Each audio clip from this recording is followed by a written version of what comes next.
সালামু আলাইকুম, সবাই কেমন আছেন? চলে আসলাম ওয়ার্ল্ড কাপ ফুটবল 2026 গ্রুপ পর্বের আজকের দ্বিতীয় ম্যাচ নিয়ে। আজকের গ্রুপ পর্বের দ্বিতীয় ম্যাচটি শুরু হবে রাত 4টার সময়। মাঠে নামছে স্কটল্যান্ড এবং মরক্কো। গ্রুপ পর্বের প্রথম ম্যাচে মরক্কো ব্রাজিলের সঙ্গে 1-1 গোলের ড্র করেছিল এবং স্কটল্যান্ড হাইতির সঙ্গে ম্যাচটি 1-0 গোলে জিতে নিয়েছিল। যাই হোক, আজকের ম্যাচের সম্ভাব্য লাইন আপ নিয়ে যদি বলি, হয়তো আনচেঞ্জড লাইন আপ দেখা যেতে পারে মরক্কোর, কারণ কাউকে ওইরকম ইনজুরির খবর পাওয়া যায়নি। এবং স্কটল্যান্ডের যদি কথা বলি তাহলে সেই ক্ষেত্রেও সেম দেখা যেতে পারে। গোলকিপার পজিশনে গুনকে দেখা যেতে পারে, ব্যাক সেন্টার ব্যাক পজিশনে টিরেনরি এবং হেনরি এবং হ্যান্সলি এই তিনজনকে দেখা যেতে পারে। টিরেনরি ইউরোপিয়ান ফুটবল খেলার সাথে অনেকদিন যাবৎ যুক্ত ছিলেন। অ্যান্ড্রে রবার্টসন একটি প্লেয়ার আপনারা চিনতে পারবেন খুব সহজভাবে, কারণ লিভারপুলে অনেকটা সময় খেলা হয়েছে। অ্যান্ড্রে রবার্টসনের লেফট ব্যাক পজিশনে খুবই ভালো খেলেছেন। মিডফিল্ড পজিশনে ফার্গুসন এবং ম্যাকটনমি এই দুজনকে দেখা যেতে পারে। ম্যাকটনমি লাস্ট ইয়ার ইতালিয়ান বর্ষসেরা ফুটবলার হয়েছেন, বর্তমানে নেপলসে হয়ে খেলছেন। রাইট মিডফিল্ডার পজিশনে প্যাটারসনকে দেখা যেতে পারে। দুইটা এএমএফ পজিশনে দুইজনকে দেখা যেতে পারে, ম্যাকগিন যিনি ওয়েস্ট হ্যামের হয়ে খেলছেন বর্তমানে, এবং ক্রিস্টিডে এই দুইজনকে দেখা যেতে পারে অ্যাটাকিং মিডফিল্ডার পজিশনে। এবং সেন্টার ফরওয়ার্ড পজিশনে ক্রিস্টোফার অ্যাডামস এই তিনজনকে দেখা যেতে পারে ফরওয়ার্ড লাইনে। যাই হোক, অপরদিকে যদি মরক্কোর কথা বলি তাহলে গোলকিপার পজিশনে বরাবরের মতো ইয়াসিন বনুকে দেখা যেতে পারে। রাইট ব্যাক পজিশনে বর্তমান মরক্কো টিমের ক্যাপ্টেন আশরাফ হাকিমি, পিএসজির সঙ্গে লাস্ট ইয়ার না, এই বছর ইউসিএল চ্যাম্পিয়ন হয়েছে।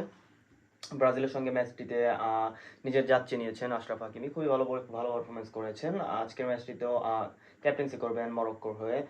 ডিফেন্সে লেফট ব্যাক হয়ে খেলবে মারারোজিউই, বর্তমানে তিনি ম্যানচেস্টার ইউনাইটেডের হয়ে খেলছেন।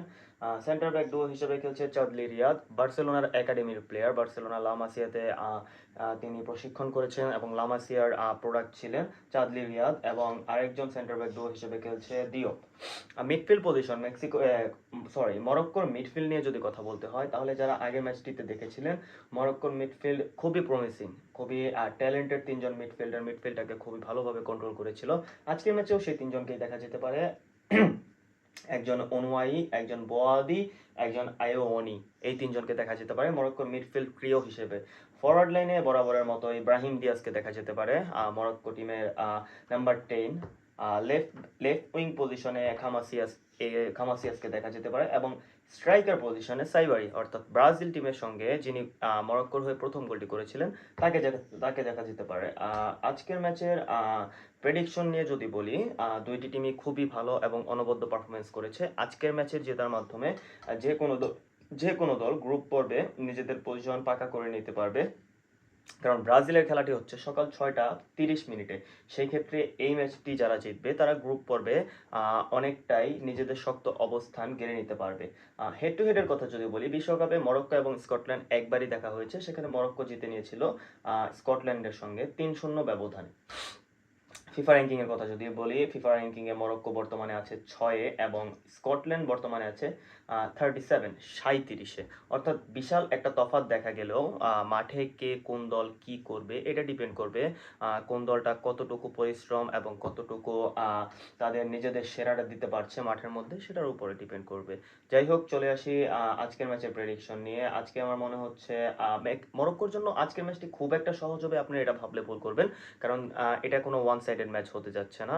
স্কটল্যান্ড খুবই ভালো টিম, ইউরোপের ন্যাশনস হিসেবে তারা খেলে থাকে।